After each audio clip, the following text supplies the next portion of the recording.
Hello everyone, welcome to my channel Psychologist Priya Bhargav. Today we are going to start Unit 1 of Block 4 MPCE 032, that is MAPC second year students who have opted for Organizational Psychology. This video is for you guys.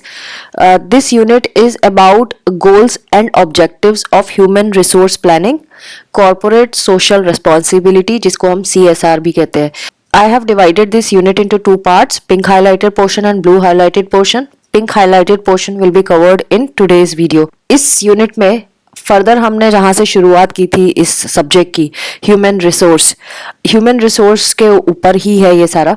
So human resource planning क्या होती है? जब हम human resources की planning करते हैं जिससे जो अपना ऑर्गेनाइजेशन है वो और ज़्यादा इफेक्टिव हो जाए, उसके बारे में हम बात कर रहे हैं. तो ह्यूमन रिसोर्स प्लानिंग एक क्रूशियल और सेंसिटिव मैटर है किसी भी कॉर्पोरेट वर्ल्ड का या ऑर्गेनाइजेशन की. जब जितना ऑर्गेनाइजेशन को सपोर्ट मिलेगा ह्यूमन रिसोर्स प्लानिंग से, उतना ही जल्दी ऑर्गेनाइजेशन अपने टारगेट्स को कंप्लीट कर पाएगा, मीट कर पाएगा, और जो उसकी वैल्यूज है उसको वो कैरी कर पाएगा. सो ह्यूमन रिसोर्स एक्टिविटी करने से पहले सबसे पहला काम हमारा यही होता है कि हम रिसोर्सेज को चेक करें एंड देन प्लानिंग करें. सुटेबल प्लानिंग अगर नहीं होगी तो कोई भी एक्टिविटी स्मूथली नहीं चल पाएगी. सो किसी भी एक्टिविटी को सक्सेसफुली इम्प्लीमेंट करने के लिए हमें ह्यूमन रिसोर्स प्लानिंग करनी ही पड़ती है. और बहुत सारे ऑर्गेनाइजेशन की फैक्टर्स जैसे रिसोर्सेज हो गया, बाकी कैपेबिलिटी ऑफ द एम्प्लॉयज़, ये सारों को कंसीडर करना पड़ता है. इसके अलावा हमें ऑर्गेनाइजेशन के गोल और ऑब्जेक्टिव को भी दिमाग में रखना पड़ता है जब हम प्लानिंग करते हैं. अपना जो 1.2 टॉपिक है इसमें वो है principles of human resource planning. हम किन प्रिंसिपल्स को लेके चलते हैं ये हमने ब्लॉक 1 यूनिट 1 में भी पढ़ा था. अगर आपको रिकॉल करना है तो एक बारी ब्लॉक 1 की यूनिट 1 देख लेना, कवर कर लेंगे तो ये ईजी पड़ेगा. हाउएवर ईजी है ये, ऐसा कुछ है नहीं कि आपको नहीं समझ आएगा. नंबर 1 जो चीज़ है, प्रिंसिपल जो ह्यूमन रिसोर्स प्लानिंग में ज़रूरी है, वो है setting up of human resource planning unit. एक अलग से सेपरेट यूनिट होना या डिपार्टमेंट होना और ह्यूमन रिसोर्स प्लानिंग की बहुत ज़रूरी है. तो जो बड़े ऑर्गेनाइजेशन होते हैं उसमें स्पेसिफिकली इस तरह की यूनिट या सेल होना बहुत ज़रूरी है जो टोटली डेडिकेटेड होता है ह्यूमन रिसोर्स प्लानिंग के लिए. उसकी सारी रोल्स एंड रेस्पॉन्सिबिलिटी यही वाला डिपार्टमेंट लेता है. बेसिक ऑब्जेक्टिव जो होता है इस यूनिट का वो है कोऑर्डिनेट करना और जो भी ह्यूमन रिसोर्स की रिक्वायरमेंट है उसको सेटल करना. और अगर ऑर्गेनाइजेशन के जो लोग हैं वो अपडेटेड नहीं है तो उनको अपडेट करना, स्टैंडर्डाइज करना, लोग मतलब एम्प्लॉयज़ जो हैं उनको स्टैंडर्डाइज करना, ये भी इसी डिपार्टमेंट की रिस्पॉन्सिबिलिटी होती है. सारे एम्प्लॉयज़ को अपलिफ्टमेंट करना, अपलिफ्टमेंट मतलब जो उनका लेवल है उसको अप करना, उनको ग्रेड अप करना, ये करना. एंड देन उनकी जितनी भी क्वालिफिकेशन है उसके अकॉर्डिंगली उनकी कैपेबिलिटीज़ को यूज़ करना ऑर्गेनाइजेशन की ग्रोथ के लिए, ये भी इसी डिपार्टमेंट की रिस्पॉन्सिबिलिटी होती है. ये तो थी बड़े ऑर्गेनाइजेशन की बात. अगर छोटा ऑर्गेनाइजेशन है तब क्या करेंगे? तब ये सीनियर एग्जीक्यूटिव हैंडल करता है ये वाली रिस्पॉन्सिबिलिटी. कौन सी रिस्पॉन्सिबिलिटी? ह्यूमन रिसोर्स प्लानिंग की रिस्पॉन्सिबिलिटी. सेकंड प्रिंसिपल है planning A time span of the planning of managing human resource. कितना टाइम लगेगा पूरा प्लान करने के लिए ह्यूमन रिसोर्स का. इसमें ये जो प्लान है वो डिपेंड करता है कि क्या क्या एक्शंस लेने की ज़रूरत है जब हमें कुछ प्रोजेक्ट को इम्प्लीमेंट करना है ना. प्रोजेक्ट छोटे भी होते हैं, बड़े भी होते हैं. प्लान जो होगा ये फ्रेमवर्क का काम करेगा जो हमें गाइड करेगा कि कैसे हमें कौन कौन से स्टेप्स लेने हैं. ह्यूमन रिसोर्स प्लानिंग के ही हम प्रिंसिपल पढ़ रहे हैं तो इसीलिए प्लान की रिक्वायरमेंट सबसे पहली होती है. तो प्लान ही हमें बताता है कि कितना टाइम लगने वाला है, कौन कौन सी चीज़ें अपग्रेड करनी पड़ेंगी, ह्यूमन रिसोर्सेज को अपग्रेड करना पड़ेगा क्या, उनको बेटर बनाना पड़ेगा क्या, और कितना टाइम लगेगा ये सारी चीज़ें करने के लिए. तो एक स्पेसिफिक टाइम पीरियड जो होता है वो 1 ईयर से लेके बहुत सालों तक भी चल सकता है डिपेंडिंग अपॉन क्या रिक्वायरमेंट है ऑर्गेनाइजेशन की. थर्ड जो प्रिंसिपल है वो है determination of the scope and details of the plan. हमें ये पता लगाना पड़ेगा कि जो क्या क्वालिफिकेशन चाहिए है किसी भी एम्प्लॉय की इस प्लान को इम्प्लीमेंट करने के लिए. इसके अलावा हमें डेजिग्नेशन पता होना चाहिए, क्या क्या डेजिग्नेशन में लोग काम कर रहे हैं, रिक्रूटमेंट पॉलिसीज ऑर्गेनाइजेशन में क्या है, ट्रेनिंग स्ट्रेटजीज क्या है जो हमें लगानी पड़ेंगी, and then step by step process क्या है ग्रीवियंसेस का। अगर कोई एम्प्लॉय कंप्लेन कर रहा है तो ग्रीवियंस रिड्रेसल आप कैसे करते हो, ये सारी चीज़ों के बारे में इंफॉर्मेशन होना बहुत ज़रूरी है, सो दैट हम ये पता लगा सके कि हमने प्लान जो भी बनाया है उसका स्कोप क्या है और क्या क्या चीज़ों की रिक्वायरमेंट हो सकती है। फोर्थ जो प्रिंसिपल है वो है एक्यूरेट इन्फॉर्मेशन। अगर हमें प्लान जो भी हमने बनाया और जो भी स्ट्रेटजी सेट की है वो क्लियर और एक्यूरेट नहीं है, उसके डिटेल्स एंड डिस्क्रिप्शंस हमारे पास नहीं है, तो हम वो प्लान को इम्प्लीमेंट नहीं कर पाएंगे। तो ये क्लैरिटी होना बहुत ज़रूरी है कि क्या आगे ट्रेंड्स आने वाले हैं और उसका रिक्रूटमेंट पे क्या इफेक्ट होने वाला है ट्रेंड्स की वजह से, फ्यूचर में हम किस तरह के एम्प्लॉयज़ को हायर करने वाले हैं, उनकी सैलरीज क्या रखेंगे उनको, और जो है एम्प्लॉयज़ उनको क्या प्रमोशन देने से हमारा काम चल जाएगा, क्या क्या जो जॉब्स हम क्रिएट कर रहे हैं उसकी रिक्वायरमेंट होगी कि नहीं होगी। तो अगर हमारे पास एम्प्लॉयज़ का के रिकॉर्ड में अपग्रेडेड इन्फॉर्मेशन है, करेक्ट बायोग्राफिक इंफॉर्मेशन है इसके बारे में, तो फिर हम ये आराम से कर पाएंगे। Next is goals and objectives of human resource planning. क्या क्या ऑब्जेक्टिव होते हैं ह्यूमन रिसोर्स प्लानिंग के, किस गोल के साथ काम करती है। सो इसमें 8 गोल्स के बारे में बात की गई है, उसको हम डिटेल में समझेंगे। पहली चीज़ जो हमें समझना है वो ये कि ह्यूमन रिसोर्स प्लानिंग जो होता है वो प्रोएक्टिव एटीट्यूड होता है उसका, यानी एडवांस में प्रिपेयर करके रखना। ऐसा नहीं कि पहले चीज़ें हो गई उसके बाद आप रिएक्ट कर रहे हो, ऐसा नहीं है। ह्यूमन रिसोर्स प्लानिंग का मेन काम यही होता है कि पहले से एडवांस में सोच समझ के एक्शन करना। सो ये एक्टिवली सारे प्रिकॉशंस लेता है जो एम्प्लॉयज़ को हेल्प करेगा सारी इश्यूज से डील करने में, सारे प्रोजेक्ट्स से डील करने में। सो इसीलिए ये जो स्ट्रैटेजीज है जो मार्केट डिमांड के ऊपर करनी पड़ती है, जो भी प्लानिंग हमें करनी पड़ती है वो ज़रूरी है। सो किसी भी ऑर्गेनाइजेशन या किसी भी स्ट्रैटेजी को डेवलप करना और उसे मेंटेन करना वो बहुत ज़रूरी है। तो इसमें ये ह्यूमन रिसोर्स प्लानिंग हमारे को हेल्प करती है। किन किन चीज़ों में हेल्प करती है, उसके क्या क्या ऑब्जेक्टिव्स है ह्यूमन रिसोर्स प्लानिंग के, वो हम समझेंगे। Number 1, planning aims to assess the strategies of human resource management। तो जब प्लान और एक्शन जो ह्यूमन रिसोर्स का है अगर हो तो वो हेल्प करेगा जितने भी ह्यूमन रिसोर्स है उसको मैनेज करने के लिए। हमारे पास पहले से ही प्लान भी होना चाहिए और कैसे एक्शन करना है उस प्लान के अकॉर्डिंगली वो भी पता होना चाहिए। तो ये जो ह्यूमन रिसोर्स प्लानिंग है ये इसी में ही हेल्प करती है कि सारे ह्यूमन रिसोर्स मतलब एम्प्लॉयज़, उनको कैसे मैनेज करना है। और ये एज अ गाइड की तरह, अगर प्लान है तो ऑफ कोर्स ये गाइड की तरह काम कर रहा है, ये हेल्प कर रहा है कि हम पूरे वर्क को एसेस करें कि कहाँ पहुंचा है, कितना किसने काम किया है और कौन से एम्प्लॉय ने सबसे अपने आउटपुट सबसे ज़्यादा दिया है, उनका कंट्रीब्यूशन क्या है ऑर्गेनाइजेशन के लिए, वो सारी चीज़ें ह्यूमन रिसोर्स प्लानिंग ही करता है। सो बेसिकली जो स्ट्रैटेजी है ह्यूमन रिसोर्स मैनेजमेंट की उसको एसेस करने का काम करता है कि हमारे पास कितने एम्प्लॉयज़ है, कौन सा एम्प्लॉय हमारे लिए बेनिफिशियल होगा आगे की प्लानिंग के लिए।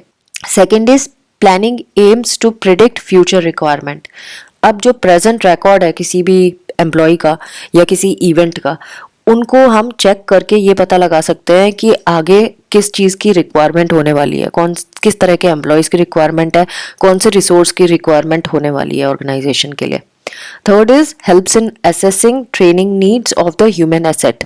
अब एम्प्लॉयज़ के रिकॉर्ड तो हैं, अब उन रिकॉर्ड्स को देखकर ये पता लगाया जा सकता है कि कौन सा एम्प्लॉय है जिसको ट्रेनिंग की ज़रूरत है, सो दैट जो ऑर्गेनाइजेशन की रिक्वायरमेंट है एट प्रेजेंट वो फुलफिल की जा सके।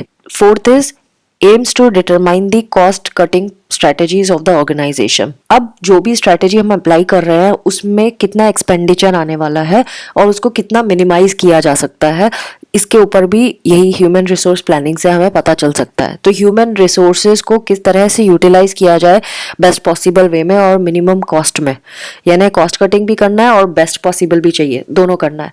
तो वो जो ह्यूमन रिसोर्स प्लानिंग है वो सारे प्लान करेगा, वेज तरीके ढूंढेगा जिससे हम इन एम्प्लॉयज़ को मैनेज कर सकते हैं, मोटिवेट कर सकते हैं कि वो ऑर्गेनाइजेशनल गोल को भी अचीव करें। और अगर मिनिमम कॉस्ट में ये हो रहा है तो हम कैसे मिनिमम कॉस्ट में कंपेंसेट भी कर सकते हैं, ट्रेनिंग भी दे सकते हैं, रिक्रूटमेंट भी कर सकते हैं और बाकी कोई एक्टिविटीज़ हैं वो भी कर सकते हैं, लेकिन कॉस्ट मिनिमम रहे, ये इंश्योर करके। Fifth is human resource planning also helps in meeting the professional competencies। Again जो प्रेजेंट एम्प्लॉयज़ है, अगर हमने उन्हें अपडेट कर दिया, अपग्रेड कर दिया, और नए जो एम्प्लॉयज़ आ रहे हैं उनको इस तरह से रिक्रूट किया है कि वो बाकी जो कम्पिटेंट ऑर्गेनाइजेशंस हैं जो compete कर रही हैं हमसे या हमारे राइवल्स हैं, उनसे हम बेटर परफॉर्म कर सकें, तो हमें ऐसे एम्प्लॉयज़ को रिक्रूट करना पड़ेगा। और जो पहले के एम्प्लॉयज़ हैं उनकी परफॉर्मेंस को देखना पड़ेगा कि कहाँ पे कमी रह गई, या उनको ट्रेनिंग करके क्या हम अपग्रेड कर सकते हैं। तो प्रेजेंट एम्प्लॉयज़ को अपडेट करना है और नए कम्पिटेंट जो एम्प्लॉयज़ हैं उनको लेके आना है, सो दैट हम मार्केट में compete कर सकें। सो ये एम्प्लॉयज़ को अगेन अपनी परफॉर्मेंस को वो एक्सेल किया जा सकता है, देख सकते हैं कि भाई और हम कहाँ पे कम रह गए, और उनको परफेक्ट भी कर सकते हैं अपने प्रोफेशन में, वो किस तरह से परफेक्ट हो सकते हैं इसके लिए भी हेल्प कर सकते हैं। Sixth is helps in meeting the demands of the customers. Again market बदलता जा रहा है, हर बार कस्टमर की कुछ नई रिक्वायरमेंट होती है, उनके प्रेफरेंसेस बदलते जाते हैं। सो उसको उसके बेसिस पे एक्शन प्लान बनाना पड़ेगा, प्रिडिक्ट करना पड़ेगा कि क्या अब कस्टमर डिमांड करने वाला है, मतलब पहले से एक स्टेप आगे का सोचना पड़ेगा। और उसको उसकी मैक्सिमम नीड्स को पूरा करने के लिए हमें ज़रूरी है कि मार्केट में हम पहले ही अपना सामान ले आएं, या ह्यूमन रिसोर्सेज को इतना ट्रेन कर दे कि वो हेल्प करे कि कस्टमर की जो नीड है मार्केट में उसको हम मैक्सिमम फुलफिल कर सके बेस्ट पॉसिबल वे से। तो ये तभी हो सकता है जब हमारे पास ट्रेन्ड ह्यूमन रिसोर्स हो। Next is it aims to manage organisational change. Organisation को अगर आपने अपग्रेड नहीं किया, उसमें कंटिन्यूस डेवलपमेंट नहीं लाए, तो ऑर्गेनाइजेशन पीछे रह जाएगा। तो प्रॉपर प्लानिंग बहुत ज़रूरी है, और बिना प्रॉपर प्लानिंग के हम चेंजेस नहीं ला सकते ऑर्गेनाइजेशन में।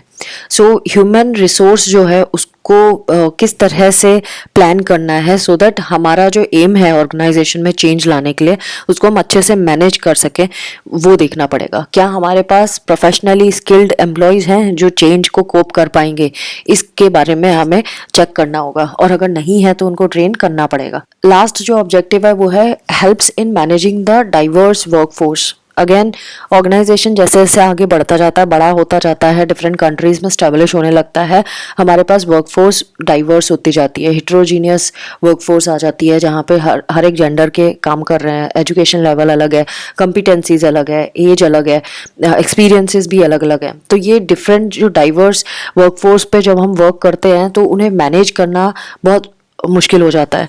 और अगेन उनके हर एक एम्प्लॉयज़ का माइन्यूट डिटेल हमें लिखना पड़ेगा। अगर हमें हमारे पास उनका एकदम डिटेल है बहुत अच्छे से, सो हमारे को मैनेज करना इनको बड़ा इजी हो जाता है।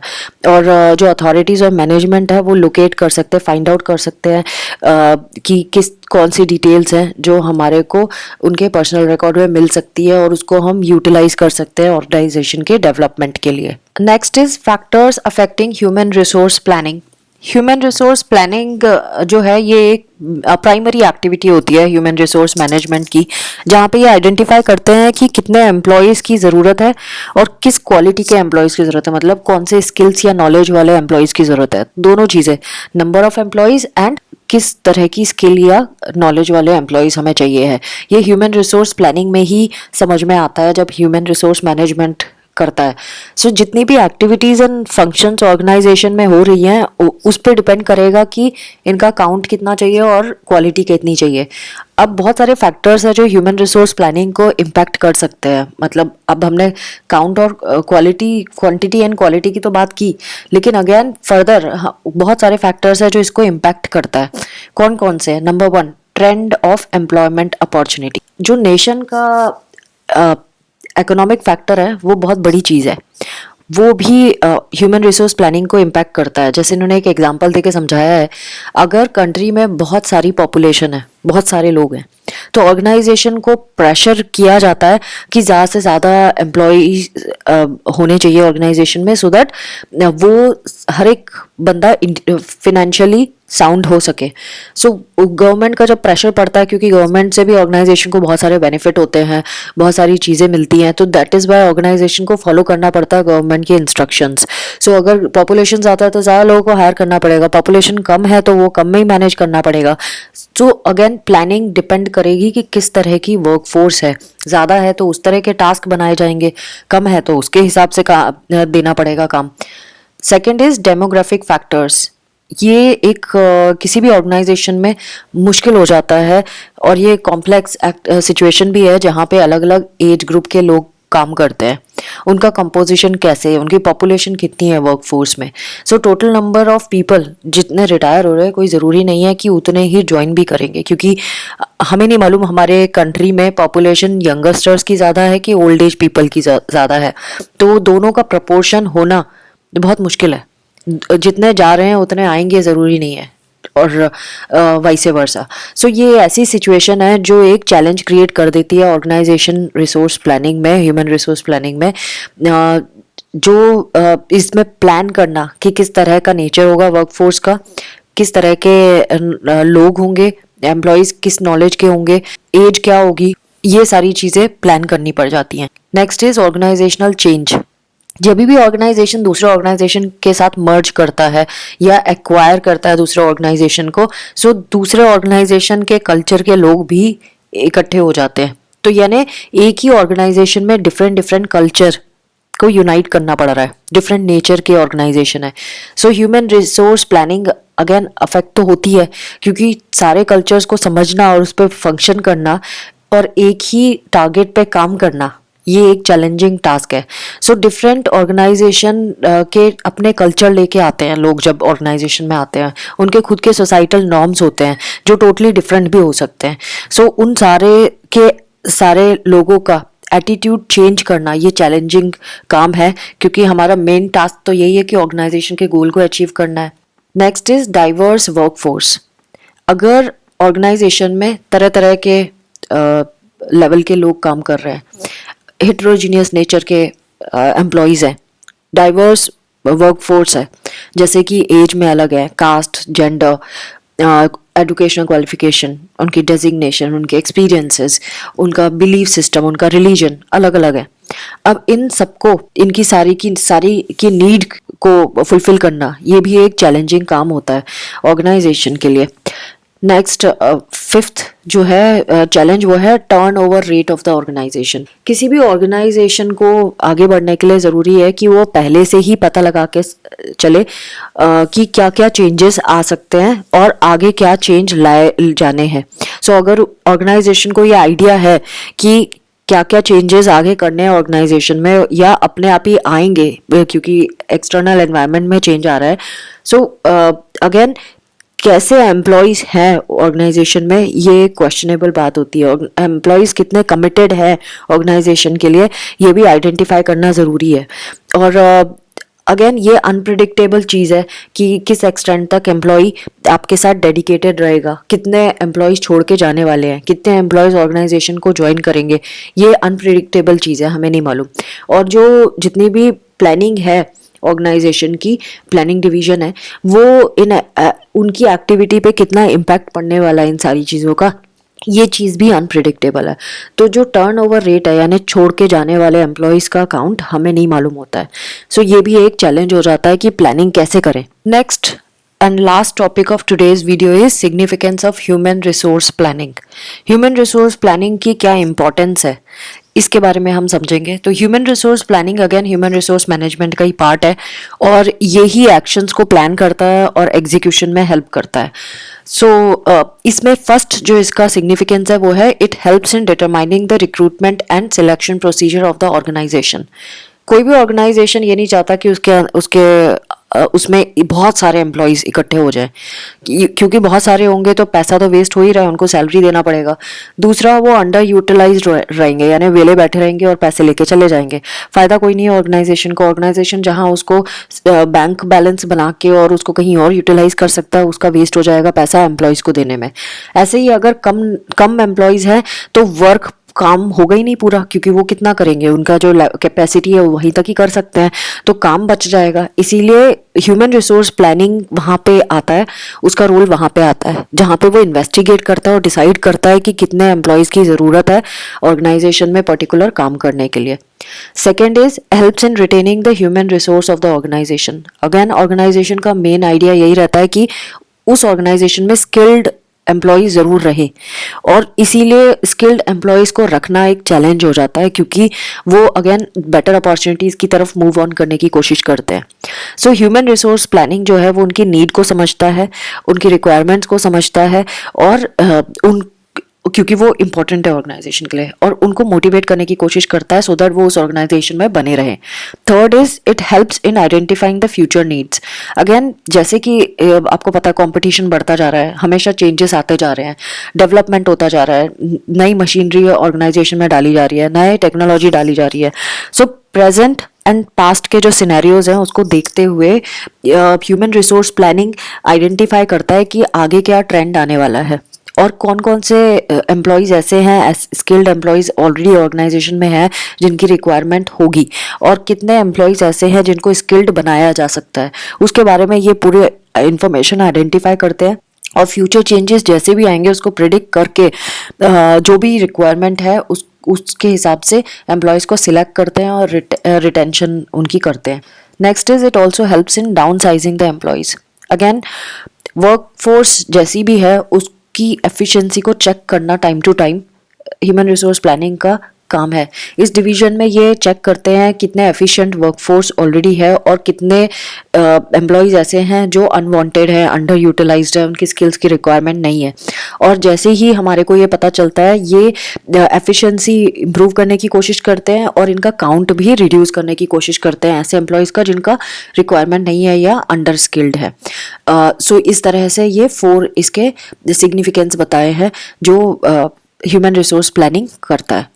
तो friends, this was all about part 1 of unit 1 block 4 MPCE 032। I hope आपको ये वीडियो बेनिफिशियल लगेगा। अगर ऐसा है तो प्लीज़ सब्सक्राइब करें मेरे चैनल को, शेयर करें इन वीडियोस को बाकी स्टूडेंट के साथ, and do press the notification bell besides liking and commenting. Thanks for watching, take care of yourself, bye bye.